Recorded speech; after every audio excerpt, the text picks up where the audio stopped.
This is Conspirinormal.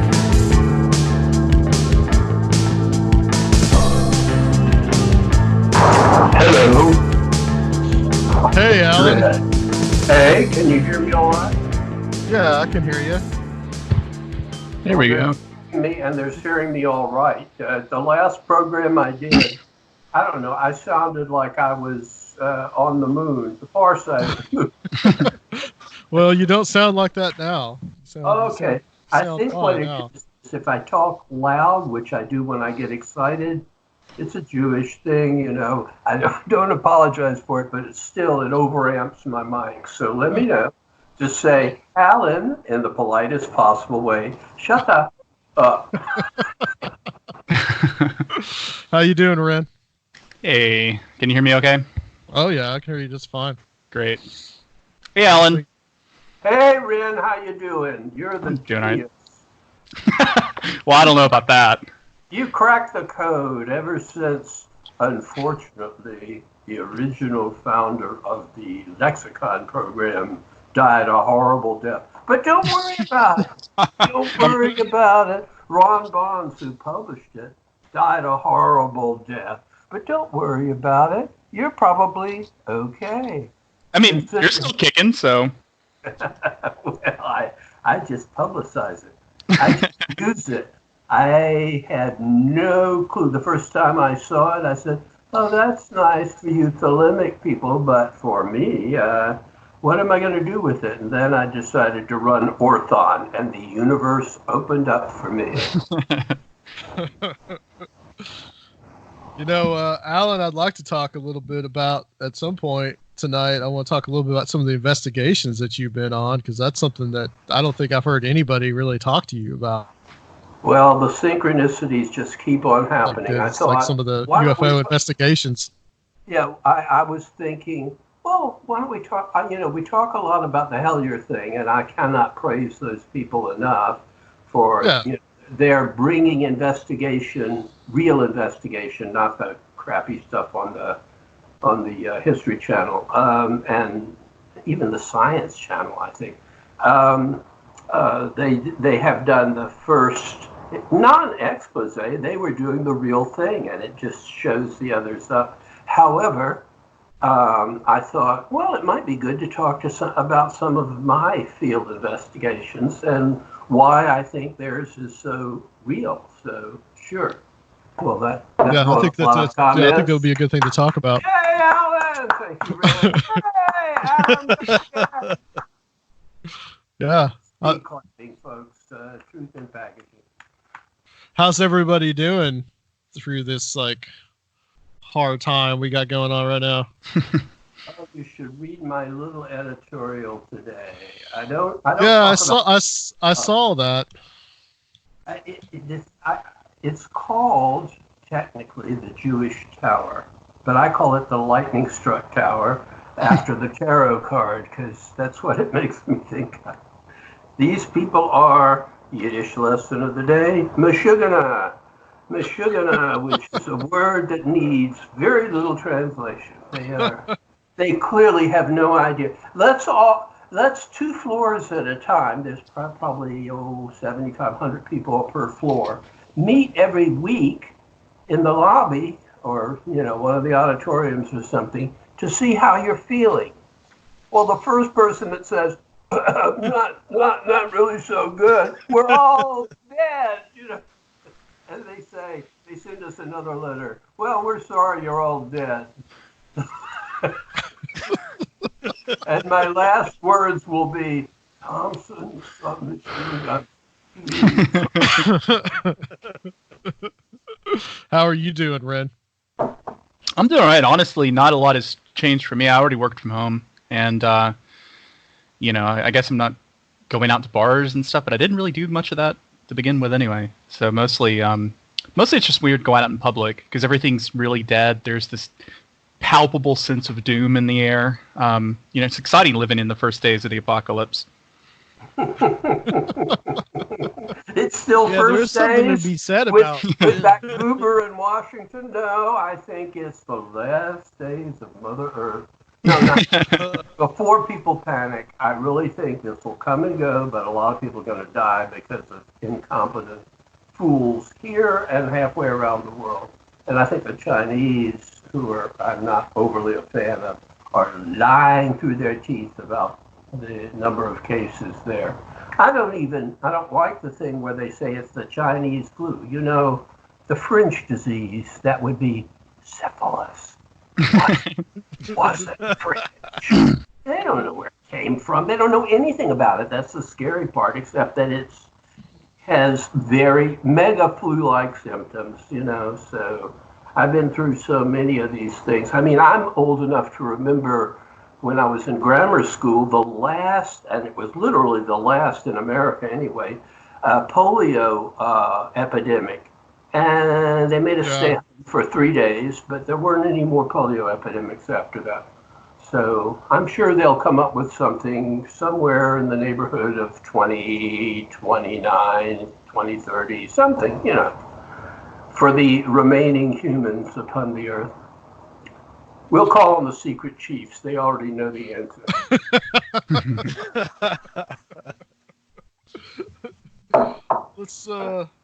Let's get into it, guys. I'm looking at that skull with the fez on, so it's very hard for me to be optimistic. Put a picture on of you, yeah.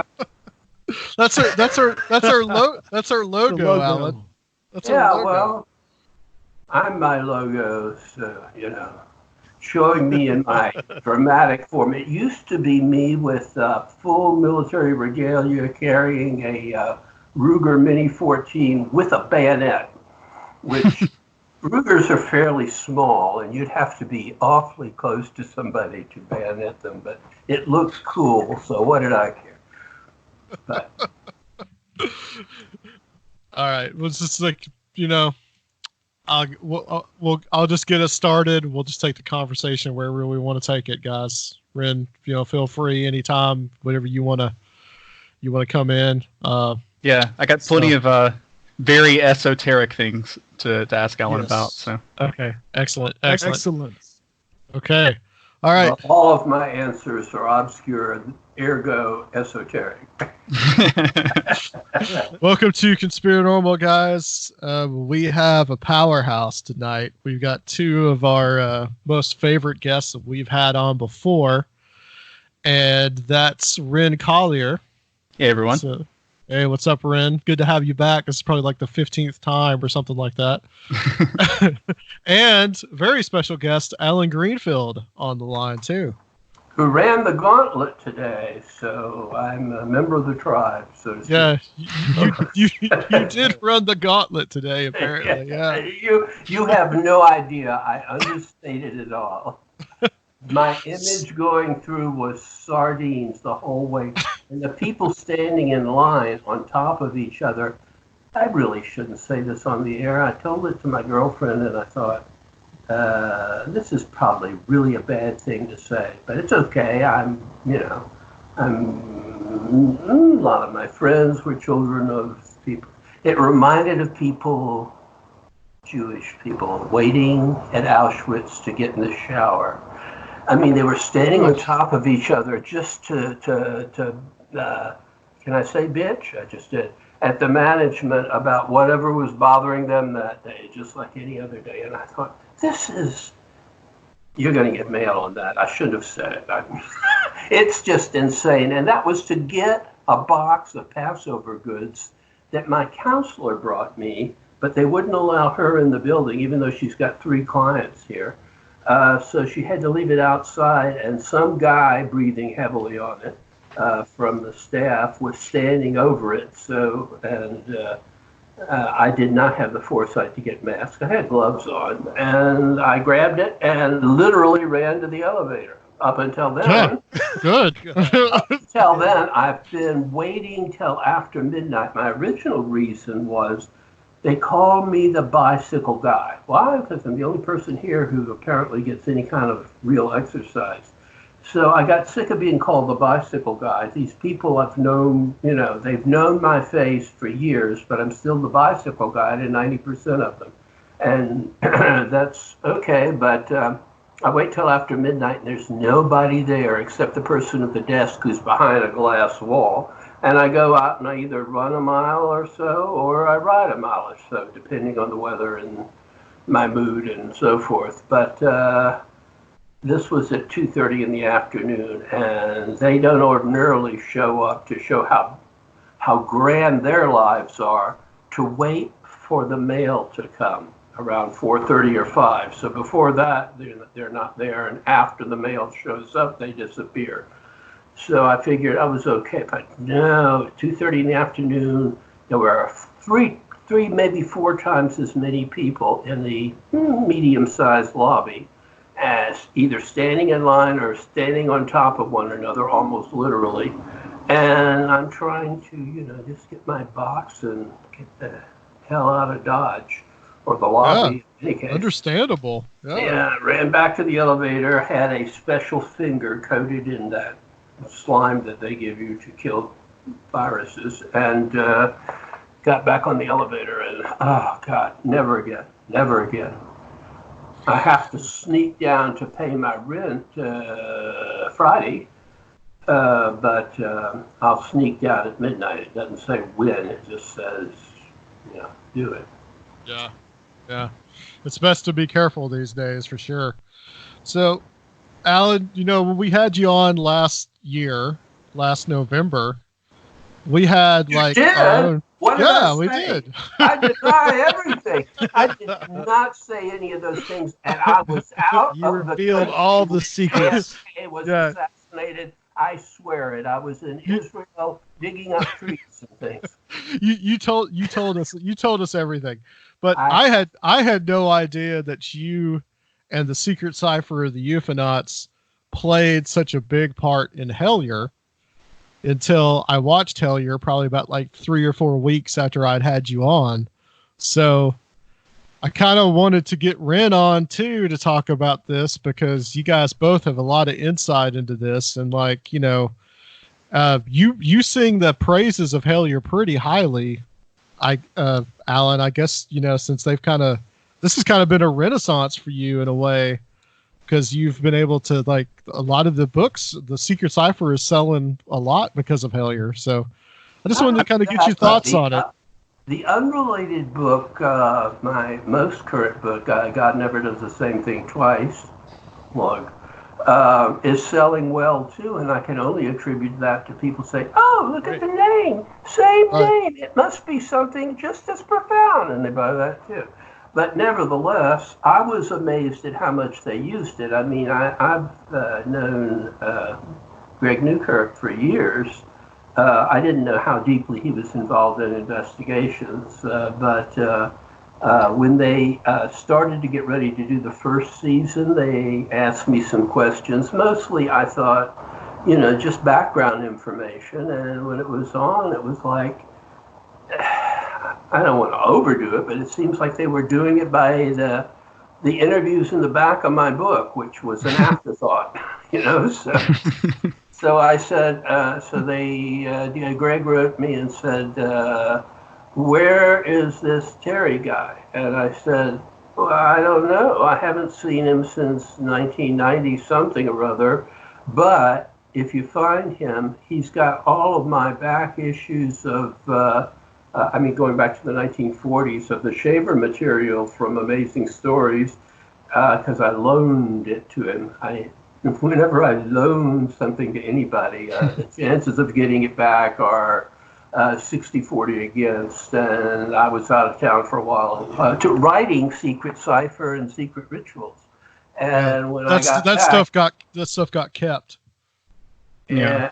Didn't Rist also take your Shaver rock books that you had? Yeah, Shaver sent me. He would literally send me a letter folded around a bunch of rocks.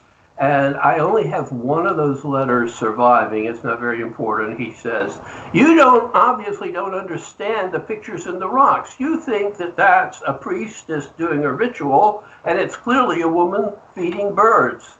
So that's the sort of thing Shaver had to say to me. But I learned a lot about Shaver in talking to him, because his personal conversation was as normal as anybody else's. But his typing was, letters were, well, you have to be old enough to remember typewriters, but his letters were all over the place, to which he said in one of those letters, something to the effect that Dero are constantly beaming things at me, and that's why my letters are so jumbled. And I thought, well, probably Ray Palmer dealt with the same thing. So everything that he wrote, which was a lot of stuff, probably had to go through the same process. And the interesting thing is, I'm not sure if it was the last, but it may have been the last thing about the Shaver mystery that was published, which was his explanation of why he fled Wisconsin and moved to Arkansas, where he found rocks all over the place that had rock books, as he put it, or rock fogo, is that the term that he used? And his version is pithy and very interesting, actually. I believe it more now than I believed it at the time, which is apparently because when I acquired all of those amazing stories, their covers and their illustrations are as lurid. I could never understand why my mother said, "Well, your Uncle Bernie was interested in this, but Mama said, don't read this stuff. It's not fit for a nice Jewish boy." And sure enough, the stories were, a little spicy stories. I think that was the name of one of the magazines. But they were, these creepy creatures were always attacking these semi-clad or totally unclad nubile young ladies who had a terrified look on their face throughout the 1940s. And I've since republished some of those. I mean, they're mild by today's standards. But then I think that was the equivalent of, it was long before Playboy. So it was the Playboy of its day, along with True and Argosy and Saga, which were the men's magazines that had stories like, I was lost on the island of sex-starved women. Hey, I'm not going to say quarantine that Keel got his start writing for those magazines, but he did. And Terry claimed that he was able to find the locations of some of these bases using the rock books, right? Or he said that there were maps contained in some of them? No, I don't think it was exactly that way. It's been a long time, but let me think what he said. He said that he found them. He didn't specify that it was from Shaver. He did specify that Shaver put him on to the idea. Shaver and several of Shaver's many witnesses who I've heard run into the thousands. I've been able to find dozens of those, which I have republished some recently because they were never under copyright. Anyway, that's and if it's not copyrighted, I follow in the tradition of the Mystic Arts Book Society. If it isn't nailed down by copyright, I feel very free to use it, and do. But Terry said something like, Shaver gave me the idea, and then I did my own investigations. I said, when? He said, back in the day. Well, that was illuminating. So I said, well, what did you find? And he told me about his little army of, I don't want to say misfits, but they were mostly Vietnam vets and a couple of spelunkers, which was a good idea. And they found some very interesting things. But I don't think it was from the rock books. He just wanted the rock books because he wasn't well acquainted with them. And at the time, I think he eventually met Shaver, but I'm guessing at that because of something he said. But at the time, he didn't know about the stuff that Shaver had done once he moved to Arkansas. He knew about the stuff from Ray Palmer's Flying Saucers magazine and Search and stuff like that, which was a lot later. It was 20 years later. So when I showed him the rocks, he said, "Can I borrow these for a while?" I said, okay. And he said, well, I'll give them back when I give back the amazing story. I said, those are originals. I'll never get another copy. I used to know this guy, Bill Starkenstein, who probably has gone on to that, the great cavern in the depths or in the heights. He was a good guy, but he was a bookseller in Daytona.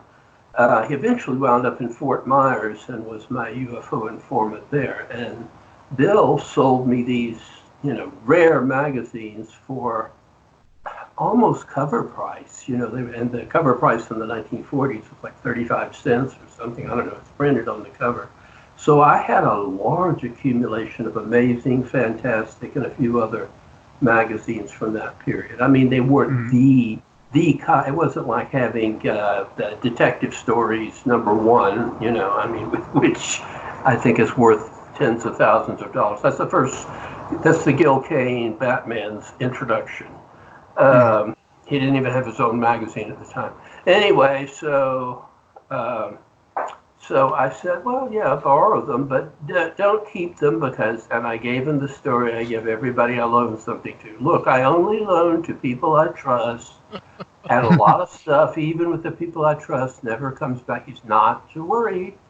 I'll give them back. And I said, well, I'm going down to Augusta to write a book. I didn't even tell him what the book was about, because at that time I was not planning to, to put his interviews at the back of it. I was planning to print them, I think, in the OTO magazine or something, because that's what I did with the Kerry Thornley interview, which is now a book online, apparently. Not my book. I mean, I loaned the tapes to, I can't remember his name, but he turned it into a book, which is great. I mean, Kerry deserved far more credit than he got. But anyway, so Terry did that. I went down to Augusta for about 4 months, maybe a little longer than that. Wrote the 2 books together, which were published 10 years apart. Submitted both to Ron Bonds, who published the first one, and then said he was going to publish the second one, sent me in advance, but, circumstances intervened. So I waited a long time and had to deal with the interference from William Gary Keith Breeze, who Billy Breeze. Billy Breeze. The breeze blew in from North Carolina and had me trapped in his car, ironically, right next to Tallulah Gorge in North Georgia, if you know where that is. So, I'm in his car on this narrow road, and he's saying, you really shouldn't be doing this stuff. I tell this story a lot. If I've told it to your audience before, stop me. But he basically gave this argument that, look, the UFO stuff is destroying your good reputation, because I want you to be the historian of the movement, and the occult is far more respected. And I thought, what universe? What universe is this guy living in? Because UFOs have they're hardly mainstream, but they're a lot closer than the occult, which is assumed to be, Anton LaVey and his naked priestess or whatever. And while he was doing that, he was playing me a demo tape in the background, not my kind of music, but he was playing me a demo tape of the late, great Genesis Porridge, who apparently he would jam with, what was it called, Psychic TV? Yeah, Psychic TV. Yeah, so he was playing that for me, like that was the respectable music form, Beethoven, Genesis Porridge, And I thought, I'm not going to say anything. I'm in the OTO. I'm relatively high up, and he can push me relatively low down. So I said, okay, Bill, but I am publishing a sequel. A sequel? No. So we finally, we go, and he does this initiation with this guy that I thought had been initiated years ago at the infamous Syntaxis Lodge, presided over by Freighters Syntaxis, which there was controversy, I understand, because they changed the name from Euless Lodge, which is, that was my lodge, but into Syntaxis Lodge, and took the Euless Lodge emblem and put it over the door of their bathroom, which showed something or other. But apparently they were dealing drugs out of the lodge and doing other nefarious things like, I have no problem with drugs. I do have a problem exposing members of a lodge who may or may not be into that to the risk of a raid or whatever. This was a seamy area of Atlanta that every time he would bring members of his Masonic lodge there, I was hoping they wouldn't hear the gunshots in the distance. It has some feel for the neighborhood, but... Let me get in here real quick, and like Wren, you can add to this too. Like, Hellier was pretty impressive. It impressed the hell out of me. I actually waited and watched it all, like the first and second seasons back to back. And so like, I just wanted to kind of like get your thoughts on it and like, how it's changed everything, how like, and Alan too, like, how it's really brought like the whole idea of synchronicity to the fore. What do you guys think? Wren can go first. All right. Well, I've talked about this a little bit before, but I didn't really pay any attention to Hellier until I heard some people talking about it, and they mentioned they brought up the secret cipher, the Ufonauts, and that it was a part of it, and I was like, well, wait, hold on, what? And then I actually went and watched it and was like pleasantly surprised to see all of this esoteric and occult stuff like on a paranormal show with people that I had no idea were into this kind of stuff.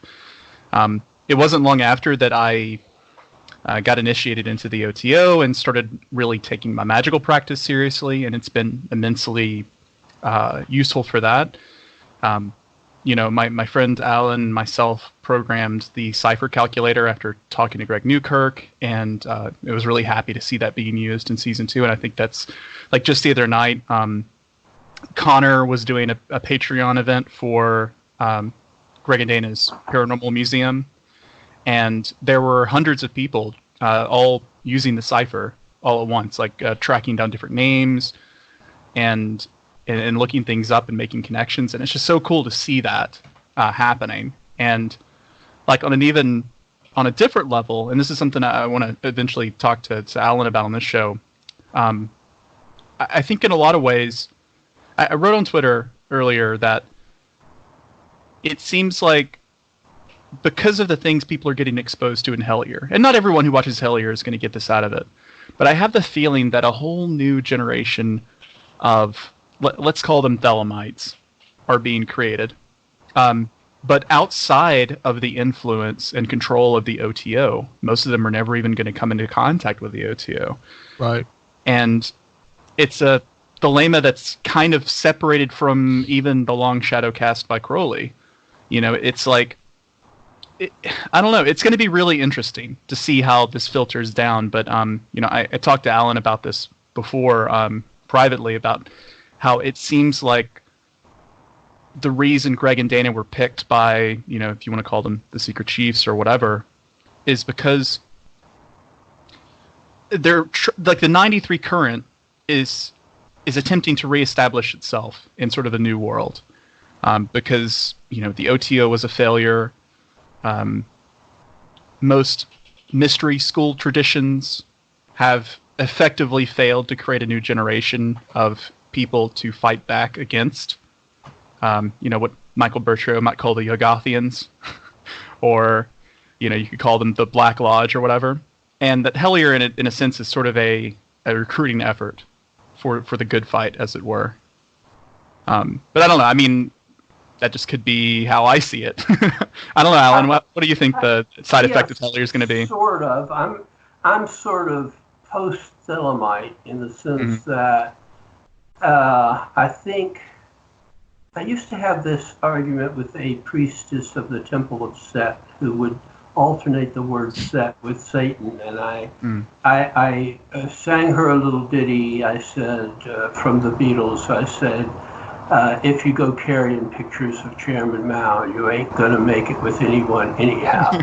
And if you go saying I'm a Satanist, you're going to turn off like 99.999% of people. Mhm. And the 0.1% that you're going to get, even though your ideas, the Temple of Set is more esoteric than the Church of Satan, or this new group of people who are entirely political and are just trying to do shock effect for political purposes. I don't even know what they call themselves, but my youngest son thinks that they're fighting the connection between state and religion, which I have mixed feelings about. But as long as it doesn't become a state religion, which I think side subject, that's a constitutional argument. Were they against religion, or were they against a state religion, which Britain had and has to its detriment, actually, because it's one of the smallest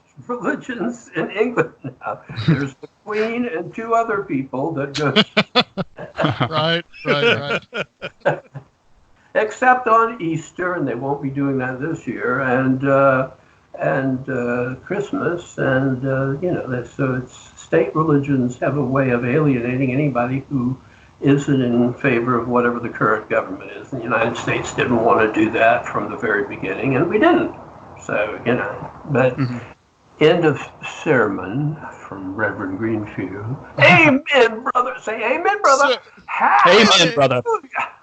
So Alan, come on down to the mega church. We are immune from that virus because Jesus said we were. He told me this morning. They've got antivirus fans. Brothers and sisters, are you tired of the quarantine? Well, do what thou wilt and come down to the church. So Alan has Hellier kind of the more immune you are. And also, I have this bottle of holy snake oil that I can give along with we use a little of it on each of our prayer cloths, and if you send a small contribution, we will send you a prayer cloth. What was I saying before I started sermonizing? I was raised in the Deep South, so I used to go to the Oral Roberts tent meetings and stuff to watch the healing techniques. I wasn't interested in his. I was just going to ask, like, building on what Wren said of just like the free Illuminism, whether or not like Hellier has kind of brought this brand of free Illuminism, the idea that you don't have to be a part of an organization to get this stuff. Has that brought it to the fore, you think? It's more than that. I think it's approaching from a different angle. First of all, I've been talking for several years, mostly in person to people about the occult, broadly based, has been benefited from the late 1960s, 70s upsurge in all kinds of New Agey and metaphysical ideas. But that has faded because the history of the occult and metaphysics is it cycles in and cycles out. At the start of the 20th century, at the end of the 19th century, in that period, there was a huge, for that time, group of rather distinguished people, unlike the somewhat less famous generation now, Yeats and Arthur Machen, et cetera,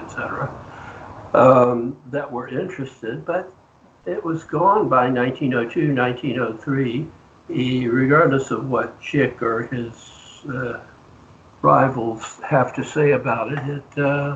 It disappeared, and then it has been revived by various people who make all kinds of claims, but they're not the original. And they, by the 1930s, when Israel Regardie was involved, it was not the Golden Dawn, it was the Stella Matutina, which was,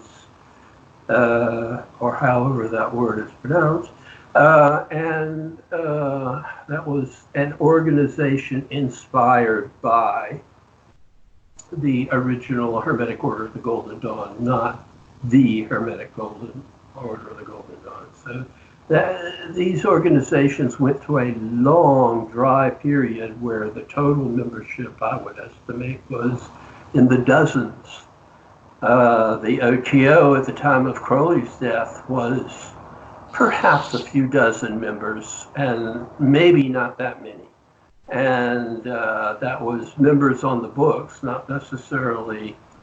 And also there were a lot of people that were hangers-on at that time. Not that there aren't now, but I mean, the one lodge that is claimed by the current major claimant in the United States, anyway, was Agape Lodge in, what was it, Pasadena, and I think that drew people in that were looking for sex and drugs and weirdness, and that's what they got. So you can't really say they were all, initiated members of the OTO. And even those that were, they were initiated vicariously, which is not the way it's supposed to be done. So, I mean, Crowley was a dying man in England, and he was a member of the initiating team in the ways that you do it when you have 20 members worldwide. So I'm not saying it's not valid. I'm saying it's not the same thing that's done today. And it remained that way until Rigardi wrote his book about Aleister Crowley, The Eye in the Triangle, which is not all that flattering, but it's an honest book. And it brought lots and lots of people who had, some kind of general interest in magic and the occult and metaphysics in. And for a long time, it was a growth-oriented group, but hasn't been that for the last 15 years, really. Maybe that's longer than since I departed company from them, it has been in decline. Alan, a lot of... Go ahead.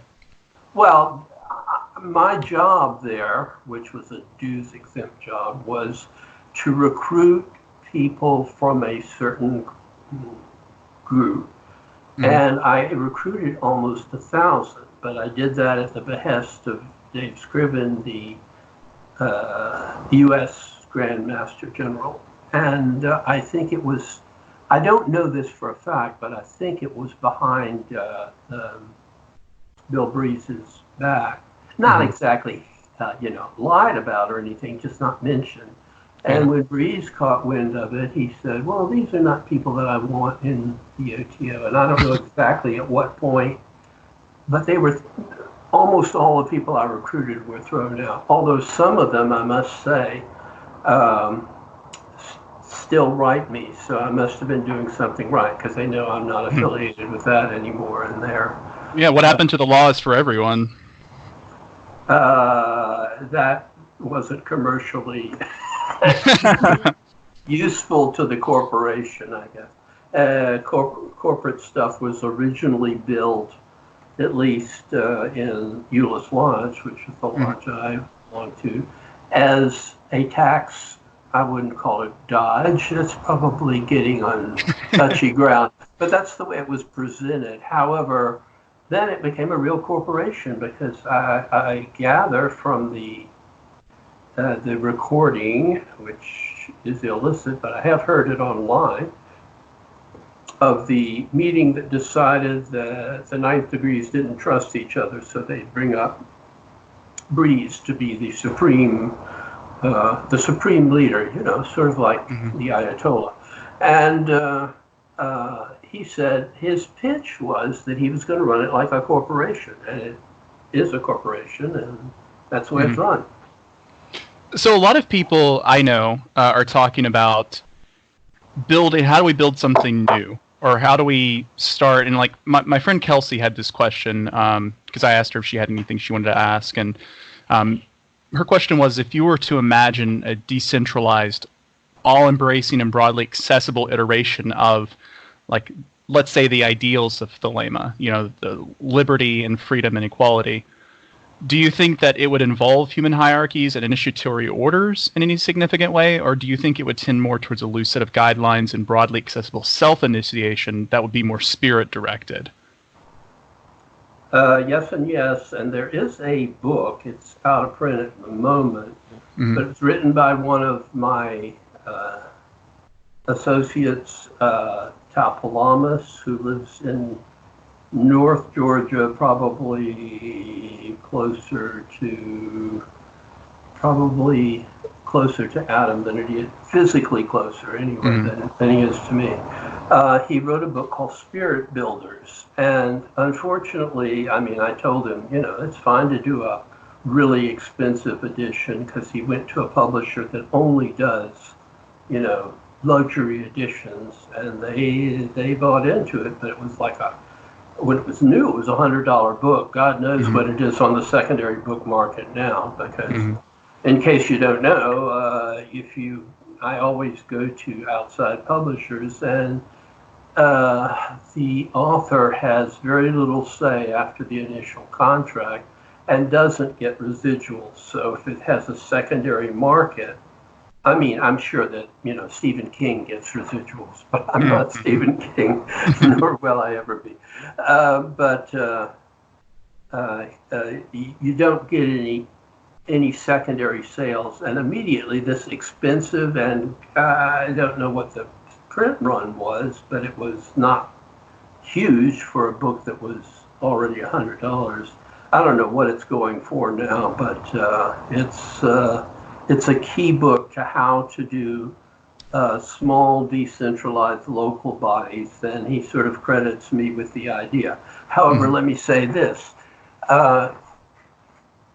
In the late 1990s, the corporate OTO, as I like to call it, they don't like the term Caliph anymore, but the term corporate applies. I mean, there's no question about it. It's a California corporation with an ink on the end of it.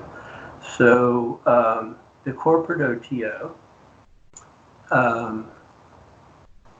decided in their infinite wisdom to handle things in a corporate manner, but to confer upon me, when I was still on their good guy list, the office of Sovereign Grand Inspector General, i.e., I was the sheriff. And it's really what made me decide that the corporate OTO was a bogus organization, because coinciding with my getting that, actually I was the first person initiated into that by the new U.S. Grandmaster General, Mr. Scriven. Took him 6 months to do it, because he told me, Bill wrote it, and I really need to figure out what it means, which that makes a lot of sense if you understand it at all. But in any case, about one sentence in it, I think, was written by Aleister Crowley, not that that's necessarily the better way to do it. They made me a sheriff, and I had a pass on Delta Airlines. And from a friend of mine who worked security and didn't need it at the time, and was one of my personal students who had been alienated from her boyfriend, who was her lodge master, was not an uncommon situation, and asked me as the senior most OTM person in this area to be her mentor. So I mentored her, and she loaned me this pass. So not only was I able to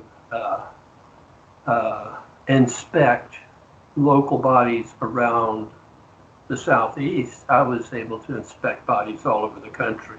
And the more I inspected, the more out of it I was. They didn't know it, but 10 years before I was out of it, I was out of it, if you follow what I mean.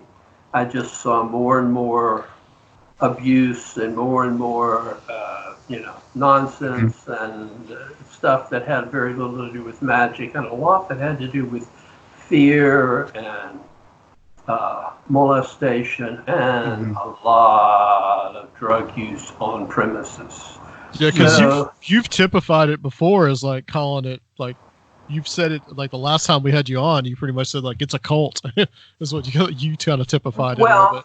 If you take something that the major attraction for most of the people coming into it are attracted to, not Aleister Crowley as he was, not that he didn't have huge faults, but what they know about him is sex and drugs and, well, he wasn't into rock and roll, but let's say avant-garde culture of his time.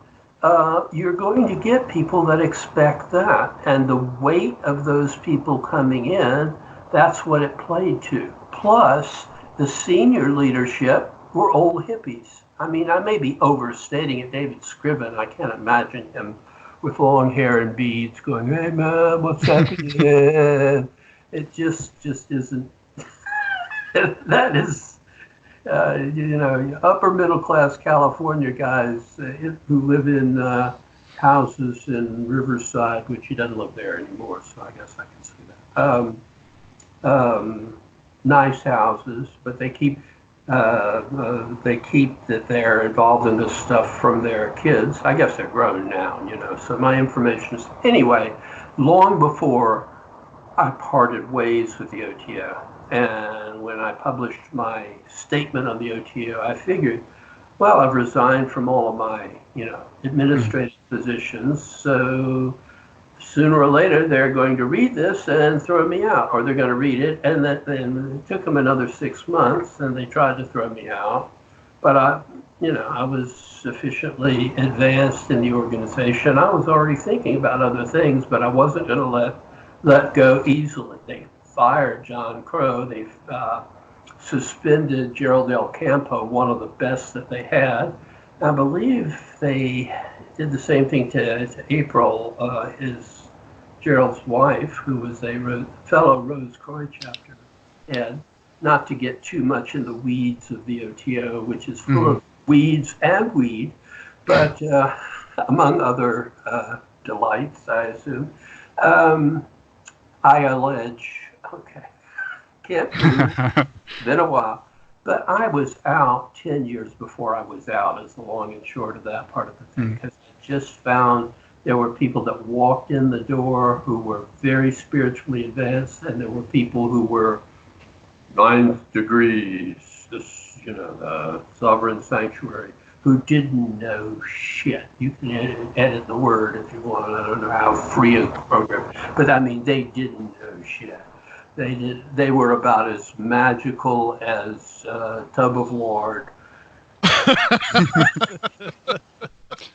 Well, Alan, like you mentioned, like the attraction of Thelema. Like, wait, for me, I'm not done. I haven't done the commercial yet. Yeah, go for it. So I began to formulate an idea of having a decentralized way of approaching the magical issues, because I do think that the initiations without the money or the direction or the dogma are useful things.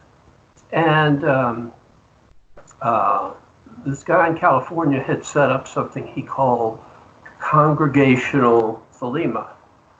And I thought, well, that would be too much associating. I think the word Thelema has become like the word Satanism to a lot of people. It's not a good word, and it carries quasi-fascist connotations for too many people that have been, disillusioned by thinking they were getting involved in an organization that was for personal freedom and progress, and finding out it was just the opposite of that. A cult, as it gradually became. It didn't happen overnight, but I saw it happen, and I thought, well, the one redeeming virtue of this is I've always wondered how Black Lodges come into being. Well, I had also always heard that they were not, amateurs. They were always people who had reached a certain level of organization and or sophistication, and then decided they didn't want anybody else to reach it, so they became a barrier, and that, by definition, is what a Black Lodge is. Those who have elevated themselves well beyond their ethics and have chosen to see that others do not, whether that's a conscious choice or not. I leave to the judgment of God. I don't leave it to. Is that more of the symbolism of black then is more of shadow than of, evil? It's more of darkness and shadow? I think it's evil. I think that it's, that's why I use the word cult, because most people think that the occult is fine, but cult denotes something like the Branch Davidians or drinking the Kool-Aid in sunny South America. And I don't think they're quite that extreme, but I think none of those organizations started out as that extreme. My best example is from ufology. Bo and Pete going around collecting gullible young people in the early 70s, and I thought, oh no, not another UFO cult. Maybe they should all read Festiger's book, When Prophecy Fails, because this prophecy will fail. Well, along came the Hale-Bopp comet after Pete. And we all know what happened then, and if any of your listeners are too young, they killed themselves because they had, by killing themselves, they would ascend to the Hale-Bopp comet and go off into the universe and would be the only survivors. They all died.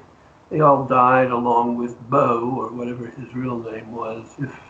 I knew it, and it's gone. But it's not lost on me how easy it is once you accept some authoritative leadership.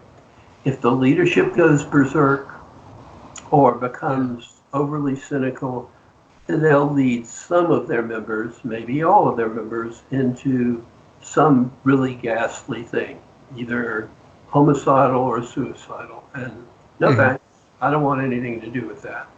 And I'm opposed to it. But anyway, so I didn't want congregational thelema, so I first suggested, in line with the Free Gnostic movement, which was a bounce off of the OTO's front, the Gnostic Catholic Church, Frater Olive, who was a fellow dissenter, he used the term congregational thelema, and I forget the guy's name in California. I hate that because he's a really good guy, but he had done a similar thing. I decided on free Illuminism, and I used the model of, get this, if are either of you, or do you think your listeners are reasonably acquainted with the Dune mythos, not the movies? Yes, absolutely, okay. Absolutely. Yep. I modeled it in part on Leo II's Golden Path. The notion being that you disperse throughout the universe, and it guarantees the continued existence of the human race. More diversity, more survival. Exactly. And also more interesting ideas, because each would be its own thing. And the other part of it, frankly, was a form of anarchism called syndicalism, which is decentralized local structures that have no boss, no dogma. The point in common amongst them is entirely the desire for illumination according to their own lights and mutual aid, mutual support to other bodies doing that same thing, but from whatever perspective they happen to be. And using the credential that I had from first Michael Berdio and then other sources, I have chartered something like 100 bodies, most of which still exist, and I also empowered them in two ways. One, that the charter was ad vitam, which means it's for life, which means not even I, who gave them the charter, free, by the way, all of them. That's part of the deal. No fees. I sort of anti-modeled it on the OTO in that sense. I could not withdraw their charter, and thus I had no power over them. Once I had the right to decide whether to charter or not. If somebody came to me and said, we want to set up a Nazi free Illuminist body, we can exterminate the Jewish people, I would say, no, you can't do that through me. You need to apply to Stormfront or something, because you would be exterminating me, and then I couldn't issue any more charters. Or more likely, given the sort of temperament I have, I would have to exterminate you, much to my regret, and et cetera, et cetera. So, other than having the decision to charter or not, once it was chartered, there was nothing I could do to take it back, and I've had very few regrets. A couple of them have been sour, and all I can do is, write them a nasty letter, but I cannot throw them out. And the other thing is, bodies once chartered can charter additional bodies. So it hives out in many different directions.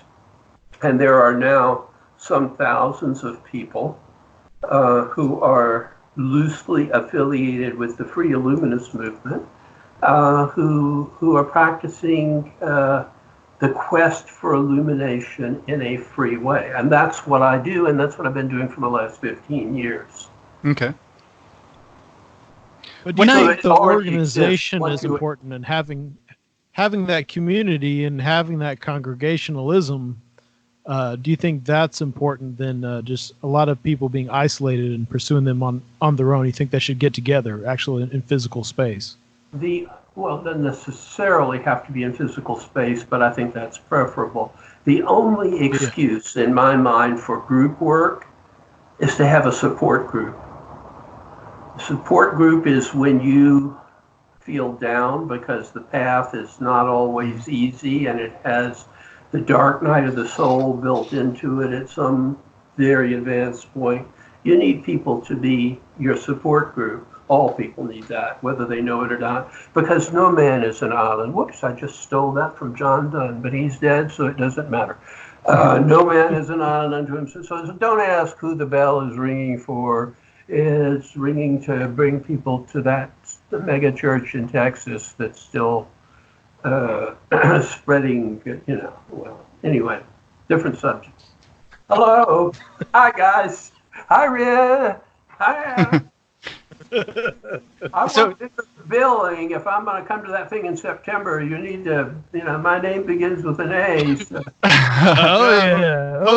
Hopefully the thing in September happens. Yeah. Yes. Speaking of that, you said that I'll sing and dance, and I'll do whatever it is. I'm really at good. the Strange Realities Conference. You expressed that you want to do a presentation on the secret chiefs of the Third Order. And there's some examples, I guess, online of you talking about this, but could you get into that a little bit? Maybe give them a little preview for us to hope that there is a Strange Realities of 2020?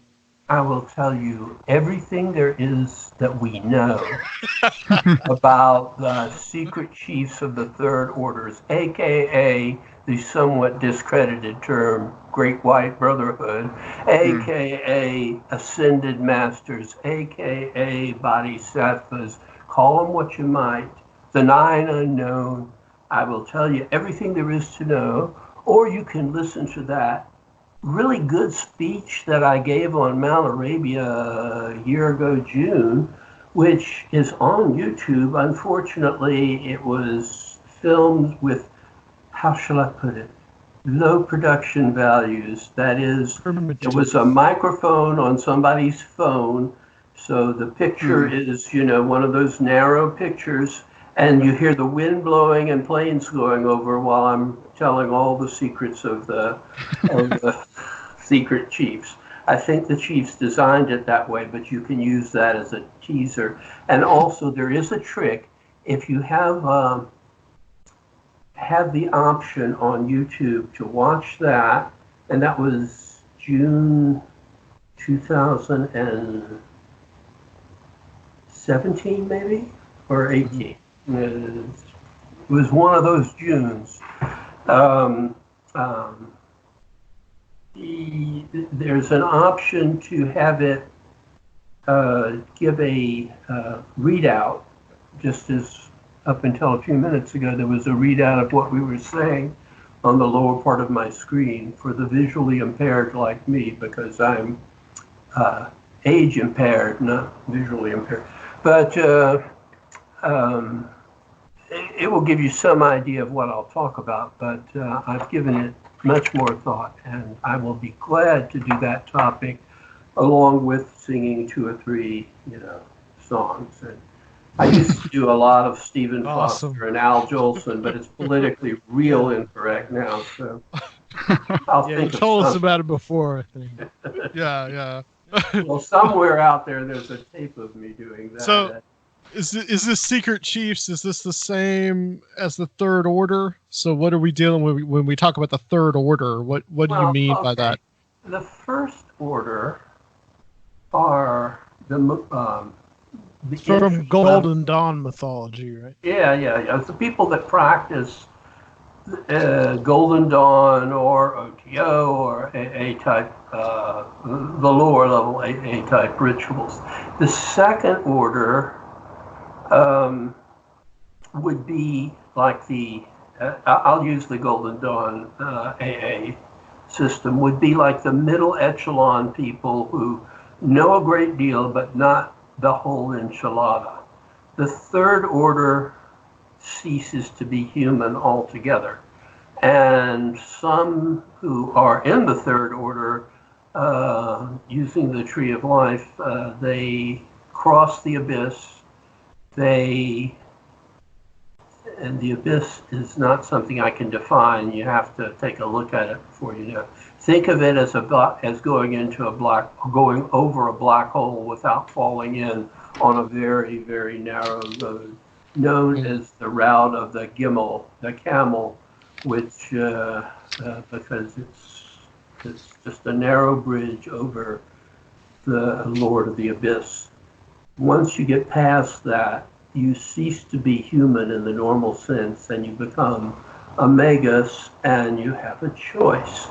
The choice is either to merge with Katir and the Ein Sof Hour, and become something that is no longer accessible to people, or out of compassion, as with bodhisattvas in Eastern lore, you choose to turn around and be helpful to humanity and help guide humanity, which sorely needs it, and to, where necessary, protect humanity from certain evils like the Diro and invaders from Alpha Centauri 3b or wherever they're supposed to come from these days, mostly from other dimensions, I think. So the Third Order are the ascended masters who choose to be helpers to humanity. They're as advanced as those who go on beyond any numbers, but on the other hand, they have chosen to remain connected to the world out of which they emerged. They are not deities. They are human beings who have ascended. So, like you talk about, like the euphonauts and the contactees and what they were they actually being contacted by these Third Order individuals? Some of them, yes. Some of them were imitating others by making up a pretty wild story. Some were having psychic experiences that had no relation to, more of a relation to mediumship than to a road to Damascus type experience. You'd really have to be conversant in Joseph Campbell and William James to understand where they were coming from. And some of them are exactly what you're expecting there. They are people that, while I don't think they go to other planets, I think they go to other realms of being. and I accept that. But clearly, some of them are, grabbed by the Black Lodge. I think the whole crowd around Adamski, while there's useful information there, I think the sequence of events was the following, and I was very close to the late Jim Mosley, who was the Adamski expose issue of Saucer News was a very famous thing at the time. Adamski did a lot of faking. He was an anti-Semite and was closely associated with George Hunt Williamson, also of the neo-fascist type, who in turn was a follower of Guy Ballard, the founder of the I Am movement, and Mount Shasta is where the real Aryans live underneath, blah, blah, blah, blah, blah, blah, blah. That's his version. I think there's something absolutely true about Mount Shasta, but I think to some extent you find what you're looking for. And they were all influenced directly or indirectly by William Dudley Pelley. Does that name ring any bells? Oh, yeah. Yeah, absolutely. Yeah, the silver shirts. Yeah. Right. The silver shirts were not the American Nazi Bund in the 1930s, but it was a group of miscellaneous Americans, not necessarily of German descent. I think a lot of them were Klansmen who latched on to the neo-Nazi thing. And they were fascists or Nazis, depending on their particular thing. I must say this, a little personal anecdote told me by my father, but he had his wild tales, but this was not one, I can tell. He and one of the local rabbis in Augusta, I don't know which one, but probably the one that cut off the end of my,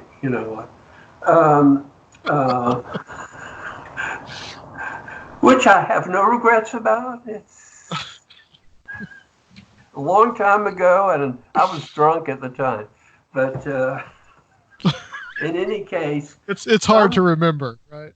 It's real hard to remember, and that's fine with me, let me tell you, because I might have said, "Whoa, just a minute here," or "Wow, just a minute here. I've got business over at the Catholic Church sanctuary."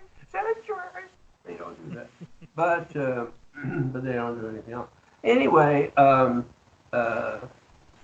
so the rabbi, probably the Reform rabbi, and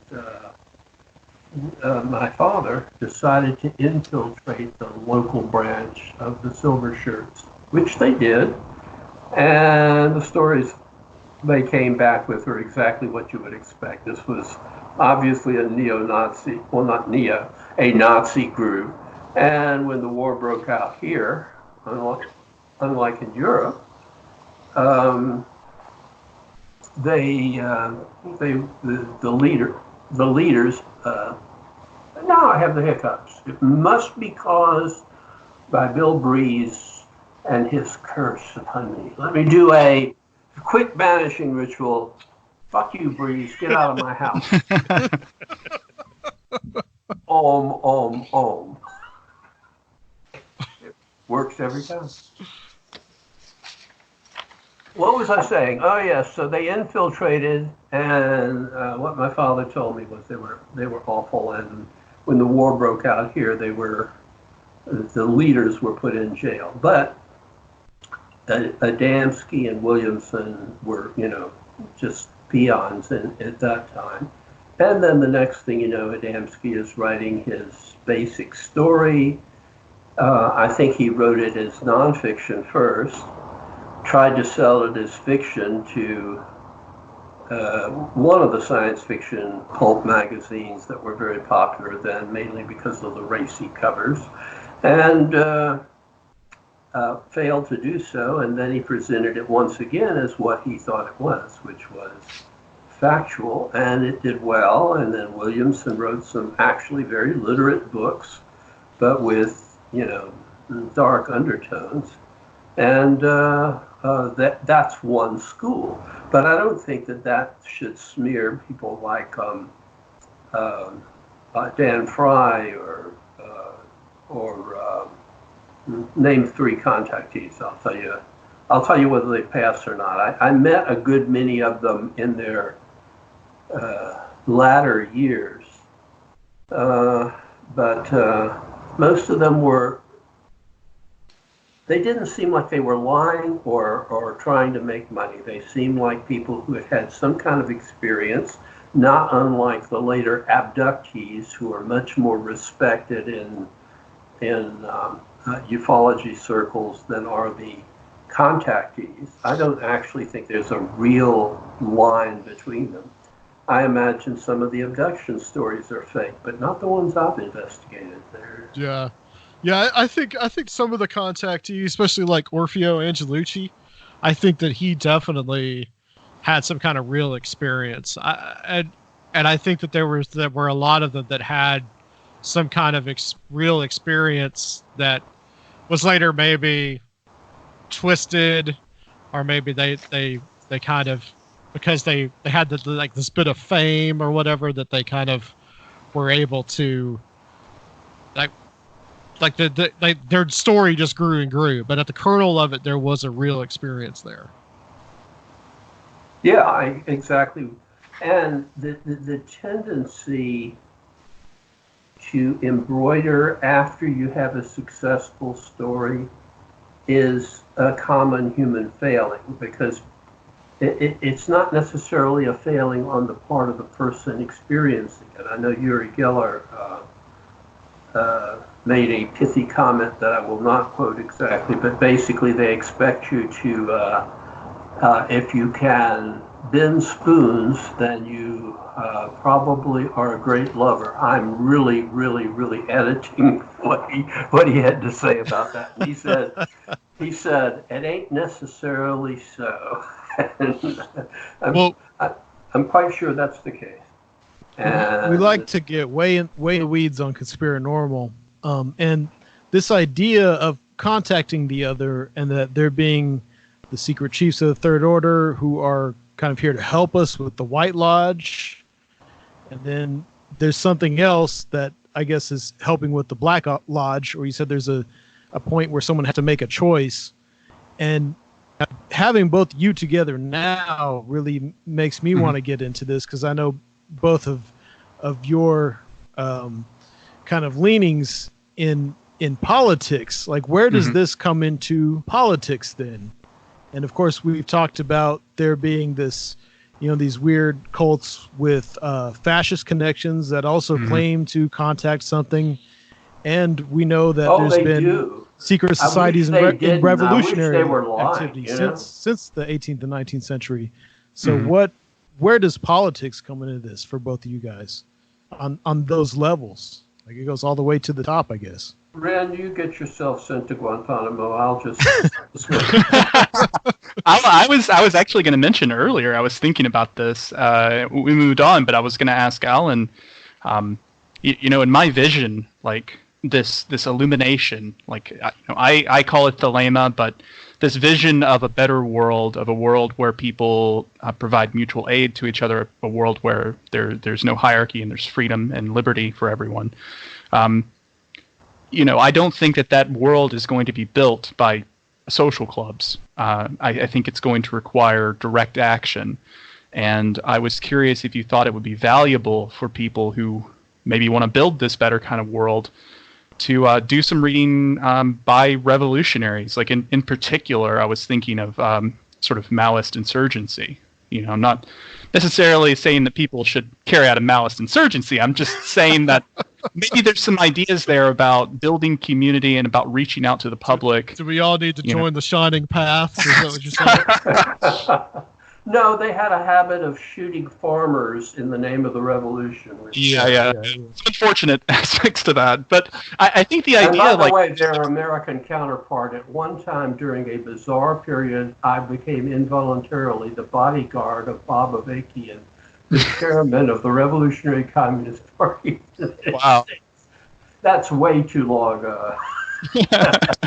a story, but I thought it was one of the most hilarious. I had to bite my tongue to keep from laughing. I was recruited off the street. It was terribly interesting. The guy is lucky to have gotten out of there alive, because we had what I called socialism in one neighborhood in Atlanta in those days. So every leftist tendency the cops didn't even come in the neighborhood. They were scared of it.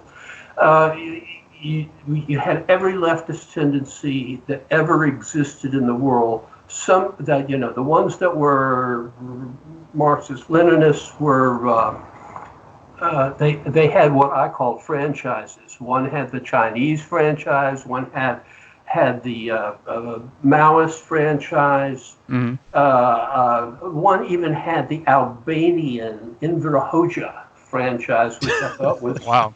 I thought there's somebody here representing the Albanians. That's just I can't imagine how many members they have, but they do have a newspaper. They all had a newspaper. But in any case, there was one other that I thought was really revealing, because they were the Kampuchea advocates of the Khmer Rouge, and they received a free trip to Kampuchea to see all of the progress that was that's Cambodia, folks, see all the progress that the mighty past the Maoist people were making in Cambodia, and they came back and they said, we're not communists anymore, we're joining NATO. They got a holiday in Cambodia. A holiday in Cambodia Nice. that changed their lives forever. But my main question, they thrown out by the Vietnamese who couldn't say. But the main part of my question is, do these political struggles down here, so to say, have occult and celestial analogs, or are there? It seems like throughout time, these different political struggles have claimed to be in contact with these others that are supposedly on their side. Well, let me answer it this way: the biggest problem I see on the hard left, whether it's in the old meaning of the term libertarian left or authoritarian left, is that they tend to be militantly pro-materialist and hostile to anything of a spiritual nature. That's not universally true, but it's very common, to the detriment, I believe, of the entire movement. I am famous for saying, lose that connection, because it's wrong. You don't get informed by the true nature of the universe. You get informed by some guy who was writing in the 19th century and had a really bad life, which is not a good start if that's the direction you want to go in. Yeah, because having a materialist basis is important. Like having an idea of class consciousness and stuff is important. But I think that, and I totally agree with you there, Alan, that I think a lot of these movements completely ignore the spiritual, which goes against human nature, because man is a spiritual animal by nature. After the Soviet Union fell, the Communist Party of Russia, after being illegal for 4 or 5 years, decided, it being the second largest party in Russia these days, that the church wasn't really such a bad idea after all. I mean, because, how shall I put it, when Joe Del Campo, my friend, was arguing about the corporate nature of the OTO, and how it was being imposed on the ecclesiastical arm of the OTO, the Gnostic Catholic Church, so-called. Actually, it's a mystery play. He said they're taking the juice out of it. And I think that's a really profound thought. You can't do it without the juice. It's not a matter of superstition. It's not a matter of abstractions like, what is the ultimate nature of the universe? Nobody knows that.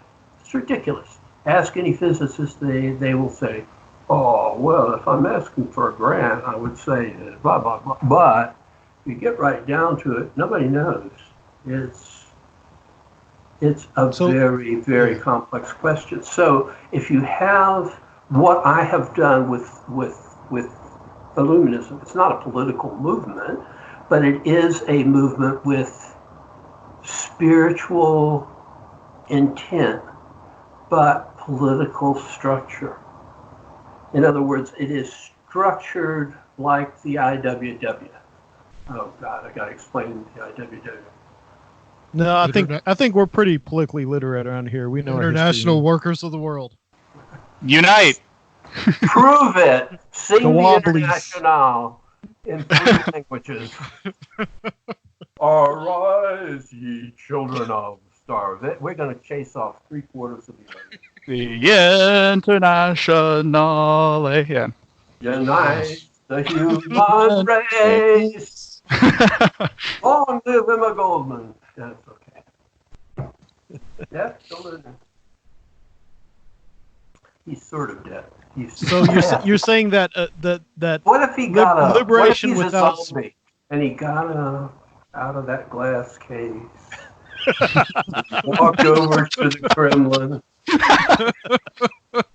and said, "Could you please bury me where I asked to be buried in my home in Leningrad?" And they said, "I'm sorry, there is no more Leningrad."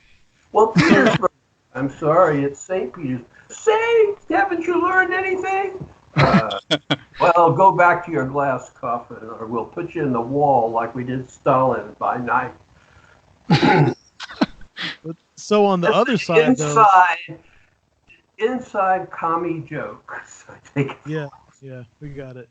But on the other side, the extreme right, they have no qualms about using spiritual concepts and having esoteric claims, and it seems to be part of the reason why they're on fire right now, and they seem to have no qualms with it.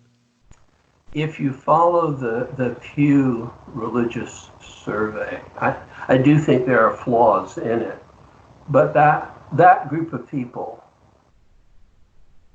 gets a little smaller and a little older all the time. And I suspect that any kind of fundamentalist pitch is not helping any kind of spirituality at all. I think Pew is asking the wrong question. They're asking 1950s questions. Are you religious? Do you go to church? And that's how they define it. Well, people are not going to church very much anymore, except the mega churches, and they're all going to die from COVID-19 because they're going to church now like idiots, because God is going to protect them, just like the snake handlers, of whom you don't hear very much these days, as most of them are dead. But they handled that serpent one time too many. They drank that strychnine 3 times too many. Interesting from a spiritual standpoint and from a paranormal standpoint, there are more occasions where they get bitten and they drink strychnine and they wouldn't die. The ones that made headlines is when they do. But eventually, that leaves them with a very small congregation. The percentages get them, although there is such a thing as mind over matter, I think, for sure. Having said that, do the secret chiefs have a political agenda? Yes. Well, yes, they do. I don't profess to know exactly what it is, but what I do profess is that I think two things very different, and we'll get back to Hellier for just a moment because I think we skipped over something a little too quickly and missed an important point.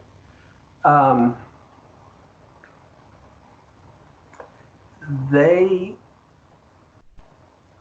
are probably looking with favor on the experiment with doing decentralized but mutually supportive locals, and we call them locals in free Illuminism, because they're prospering and there are very few complaints about it. Every now and then there's some friction between a few groups, But the growth of the movement in the last 15 years, mostly in areas that I haven't had any responsibility for at all, except maybe I helped set it in motion along with Aleph, who is emeritus, and some other go-getters. Mostly, though, the growth has been significantly in former Soviet satellite countries in Eastern Europe and in Latin America. I mean, there is growth in Africa, there's growth in Australia, there's growth in Japan, but most of the people who would make up thousands of our, you can't call them members because there's no corporate existence, but adherents to the free Illuminist ideal in their organization are in Latin America and Eastern Europe. And, you know, modestly here in the US and Canada and in the UK. Maybe that's a term I need to stop using. In England and Scotland and Ireland and in some parts of Wales. But definitely over on those islands. And not so much in Western Europe, where the rival there, I think, is mainstream Freemasonry, and to some extent in this country too. They don't like us, I don't like them. So, yeah, not all Masons. I mean, half of my first cousins were or are Masons. What would you say to maybe members of more traditional secret societies like that who almost have an idea that you would call Black Lodge idea, that you have to keep secrets in the dark from the masses because of eventual fear of persecution, and that you can lose knowledge because of things being in the light? You know, wouldn't that be, that's kind of their argument, I think. Well, I don't know if anyone who's been involved in the magical occult community in the last century or so that was any more elitist and snobby about it than Aleister Crowley. So yeah.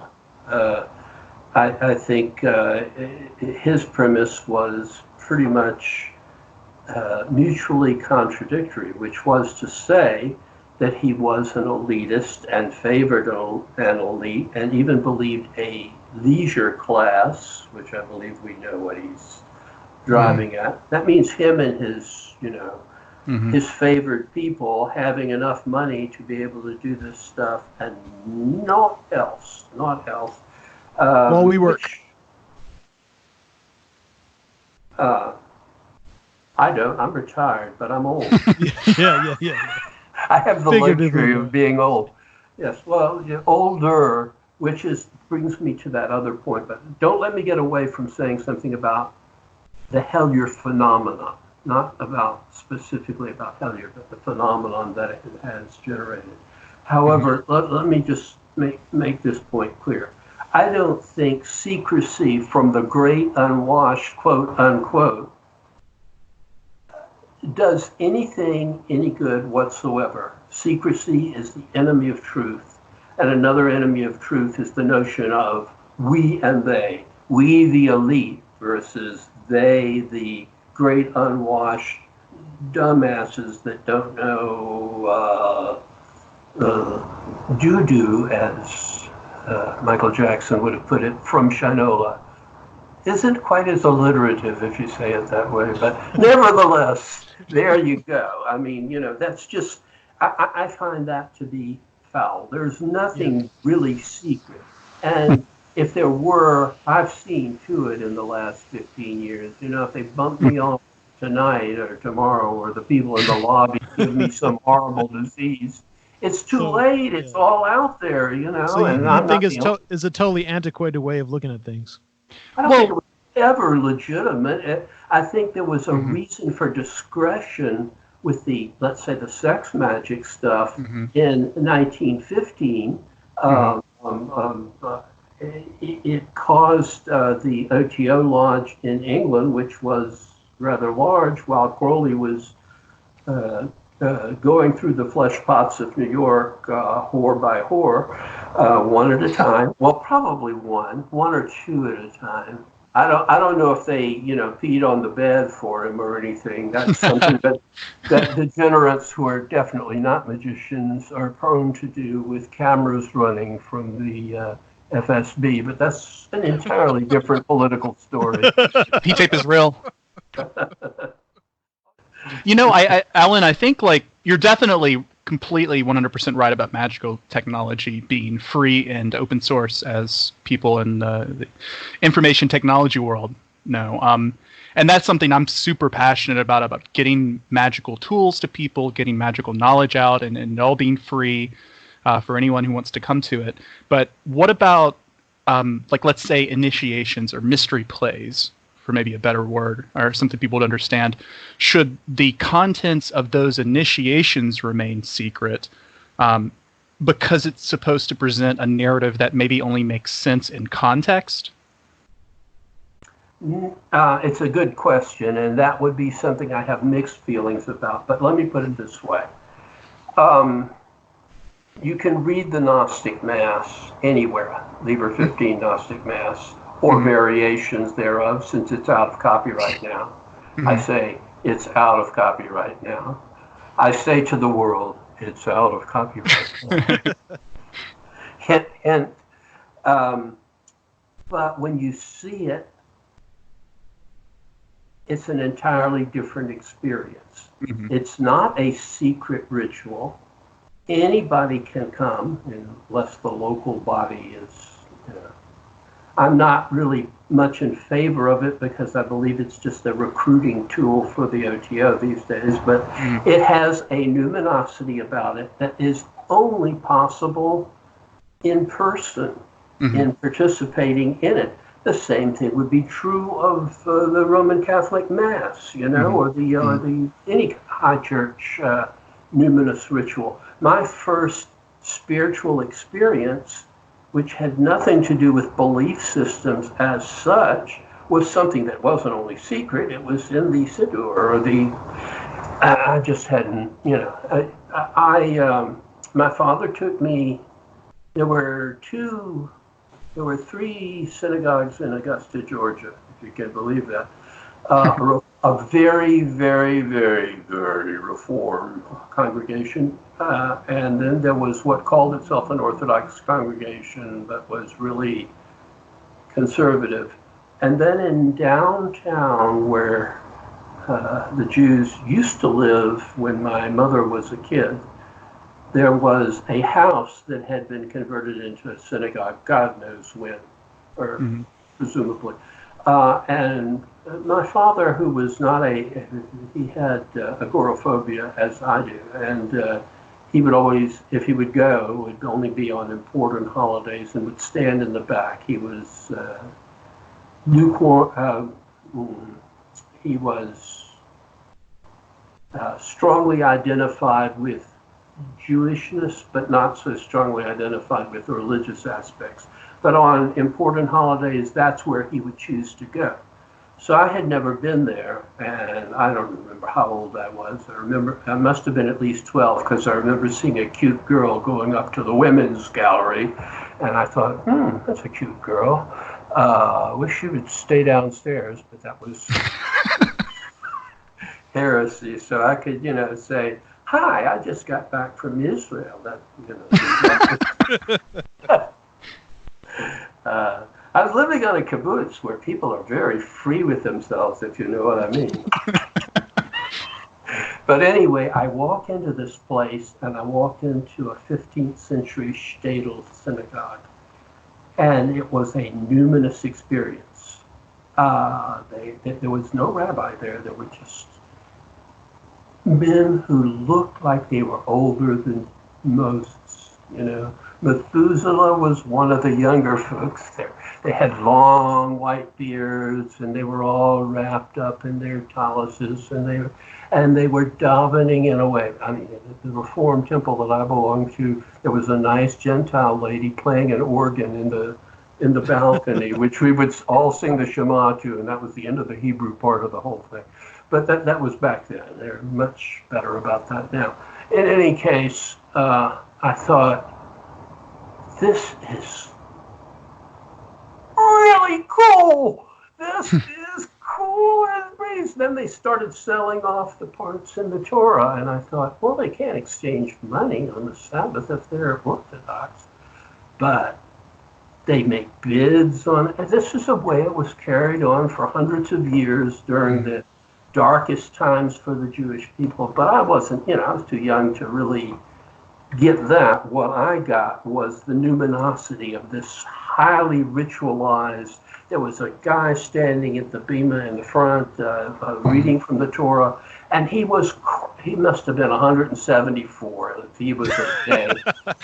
And he was crying and beating on the Torah and doing stuff that would have gotten him killed, in the other types of circles, the current Haredi people that live in Jerusalem and throw rocks at you. But I'm not talking about the Arabs, I'm talking about the Haredi Jews. But this guy, are you following this? This is, Yeah. Mm-hmm.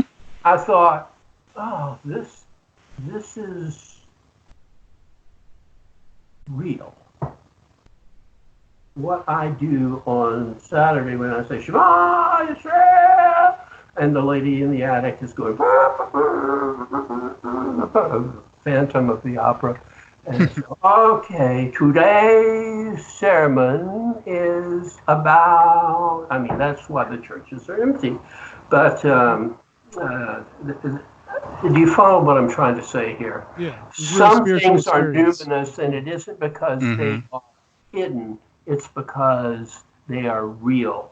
I don't care how many times you've read the actual, real, annotated third degree of the OTO. Mm-hmm. When you're carrying those sacks of rocks, or whatever the approved version is these days, round and round, and feeling the weight of the world, you get it. This is about death. Mm-hmm. You get it. There's no way that knowing that in advance is going to make any difference to whether what you experience is meaningful or not. And the same is true with Masonic rituals. The same is true with Golden Dawn rituals. The rituals themselves are fine. It's what happens before and after. I recall something that someone said about Fundamentalist Church. When they're singing and jumping up and saying hallelujah, it may have been Marjo Gordner that said this. Yeah, it was. And he said, that's great. The enthusiasm is literally enthusiasm. Mm-hmm. But then when they get around to preaching sin and damnation, they completely lose me. Yeah. Alan, you had a point that you said not to let you get off of. That's a point about Hellier. Well, we've only been on for 15 minutes. Yeah, no, keep going. But yeah, I like this idea about that spiritualism. Yeah. Okay, here's the deal. I'm sounding like Joe Biden. Here's the deal. Here's the deal, Jack. Number one, number three, number two, number three. Well, you can manage to actually, get a full sentence out without having to start over 3 times, so you're doing better than he is. I'm almost 6 years younger. So. This is the bowl of the elder, the last hurrah of the war babies. So, yes, sir. Think about it. Okay, so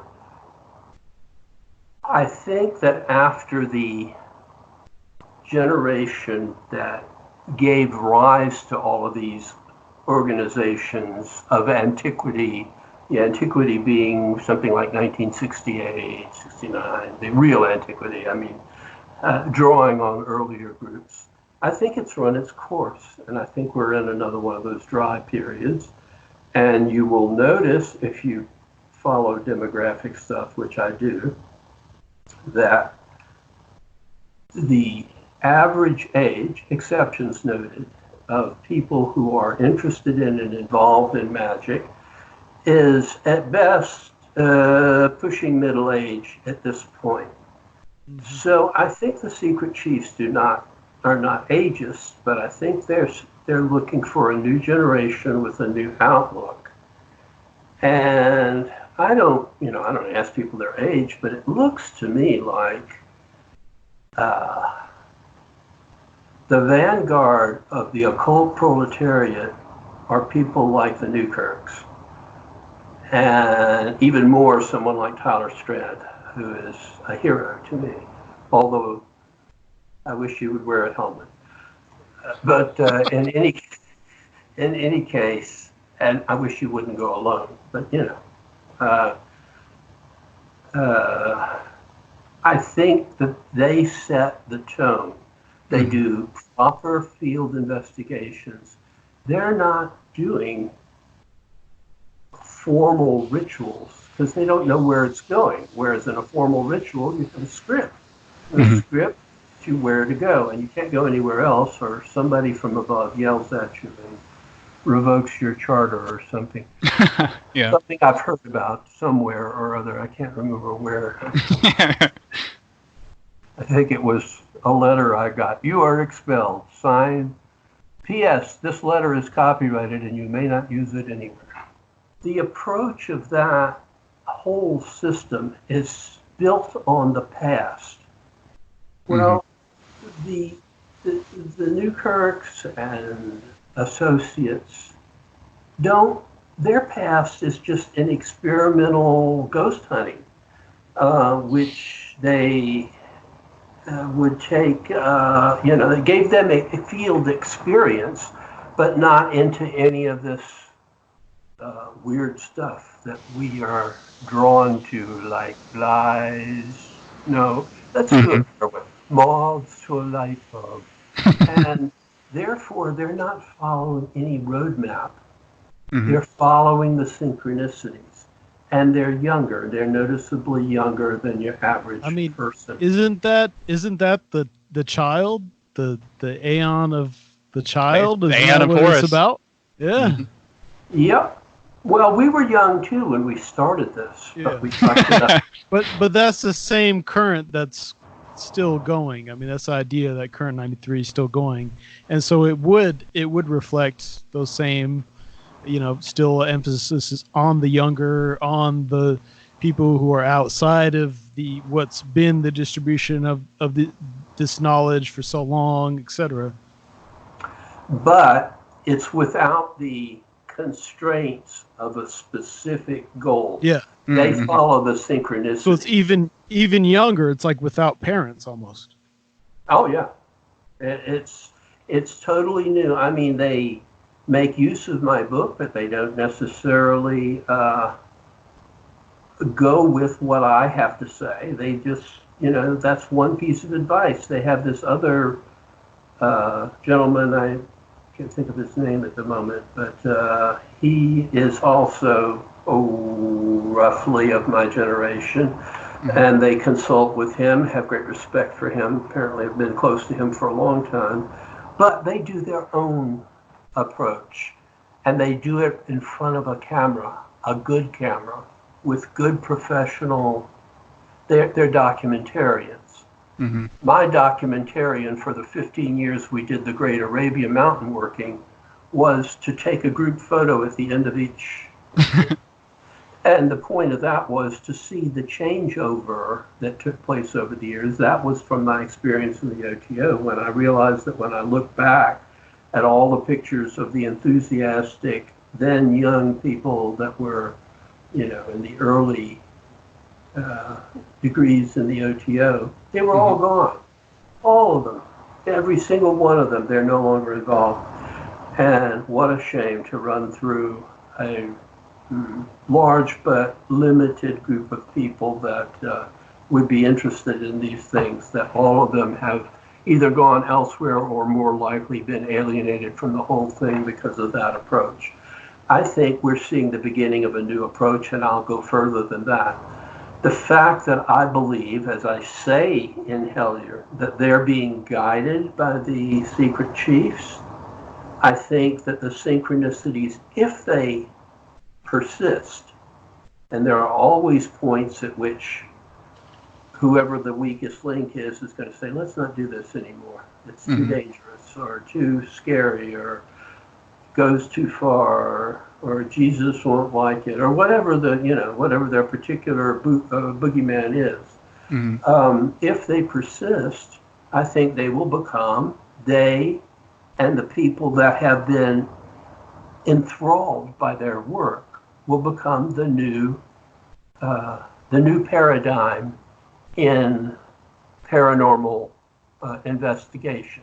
They aren't the lab rat runners that constitute formal parapsychology, which figures if they run enough rats the same way and somebody else some skeptic runs it and gets the same results, they become respectable, and that's what it's all about. No, it's not. It's about self-discovery, and that it's not amenable to that. And on the other end of it are the ritual magicians and the ufologists, and as my late friend just passed away at the age of, what age did he die at? Jean Duplantier. 93. They're all dying at 93. Olaf keeps pointing that out to me. There's a 93 everywhere now. Okay, well, yeah, but Rudolf Hess died at 93, so make of it what you want. Well, me and Adam both went to the chicken wing place, like back to back on the nights after we did the show, and we were seated at table 93, back to back. And don't forget Hellier. Hellier equals 93. Yes, it does. I'm the one that discovered that, I believe. And, if you want to go for that, there's also on that mysterious documentation that was, I guess, faxed to them or emailed to them. It says, unrelated to anything else, it says 31. And they presented me with that on camera. And the first thing that occurred to me was, well, I published the first authorized edition of Akkad's Liber 31 with my annotation, because I'm always thinking about my own stuff. And then I thought, after the camera was, there is a more obvious choice considering what we're discussing, not disgusting. Liber 31 is Liber Alva Legis. It's Akkad's fault for confusing me, but he's dead now, and that's not important anymore. True.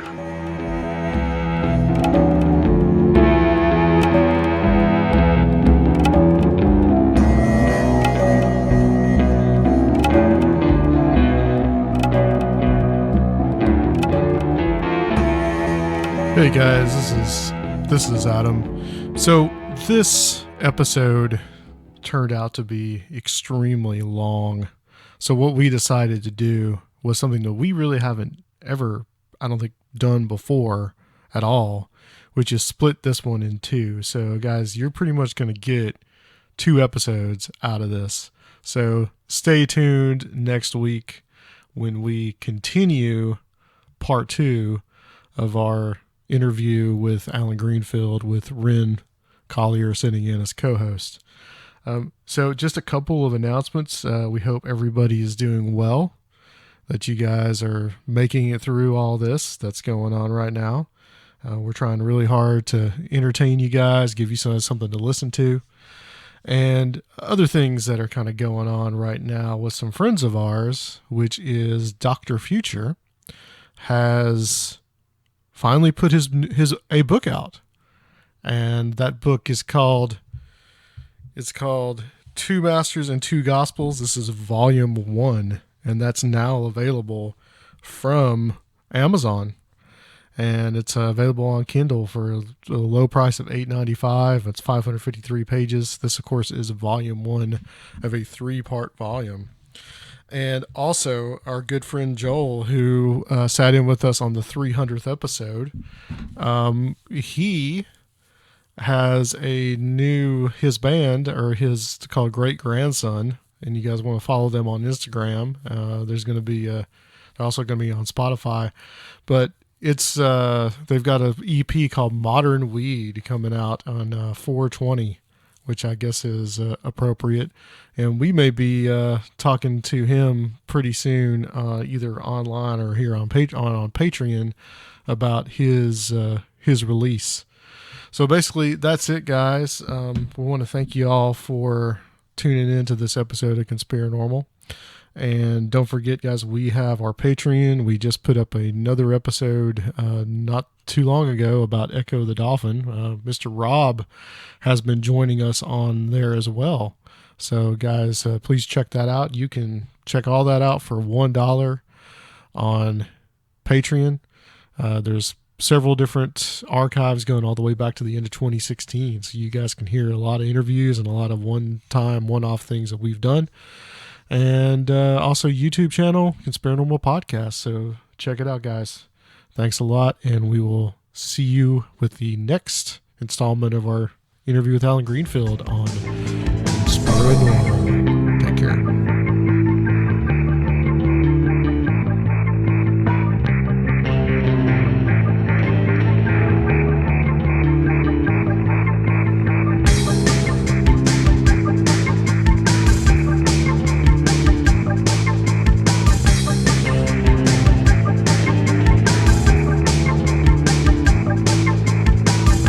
If you would like to help the show, please consider becoming a Patreon at www.patreon.com/conspirinormal or leave a one-time donation at conspirinormal.com. And please check out our YouTube channel, Conspirinormal Podcast.